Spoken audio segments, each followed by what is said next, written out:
This woman was incredibly powerful. She merely waved her magical whip lightly, and the man opposite her tried to block with his sword. But to his surprise, the sword instantly turned soft. The man felt both bewildered and shocked, because the sword was no longer sharp, which meant he had lost his fighting capability, then immediately unleashed her magic, and with just that single blow, the man instantly transformed into a stone statue.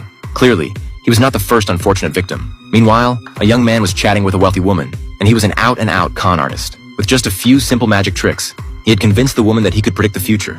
Ivan easily earned money from the rich woman, but his lies were eventually exposed by her husband, who frantically pursued Ivan.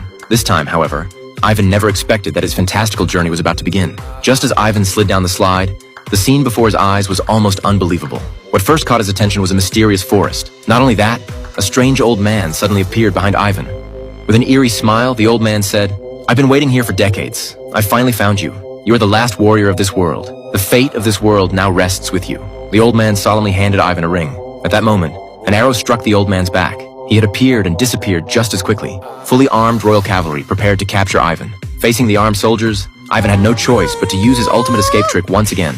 Clearly, not all of his escapes were successful, and so, a bewildered Ivan was taken to the royal palace. But when the king saw the same ring on Ivan's hand, his attitude instantly changed. It turned out Ivan was the son of the legendary warrior Ilya. The king immediately called the queen, ordering her to arrange the best room for Ivan. This queen was the evil woman from the beginning of the story. But could Ivan really stay in the best room? The queen defied the king's orders and locked Ivan in a dark dungeon. Before Ivan could process the twists of his fate, the scene before his eyes once again completely overturned his understanding. He saw a man frozen in ice, and more bizarrely, the man was still alive.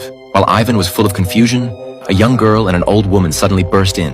With practiced skill, they cut the iron chains binding the man and chipped away all the ice, reassembling his body. The man stretched, feeling relieved. He had been waiting here for thousands of years for Ivan's arrival. They took Ivan with them, escaping through multiple blockades in a wooden house with chicken legs. After a night of fleeing, they finally shook off their pursuers. Facing the uncooperative Ivan, the magic lord finally revealed the truth. They had been searching for a powerful magic sword, and only Ivan, son of the legendary warrior, could lead them to find the sword hidden with tremendous magical power. The magic lord promised Ivan that once they found the magic sword, he would help Ivan return to the real world. This journey would undoubtedly be fraught with challenges. The magic lord decided to seek help from an old friend, and so, they arrived at a gloomy swamp.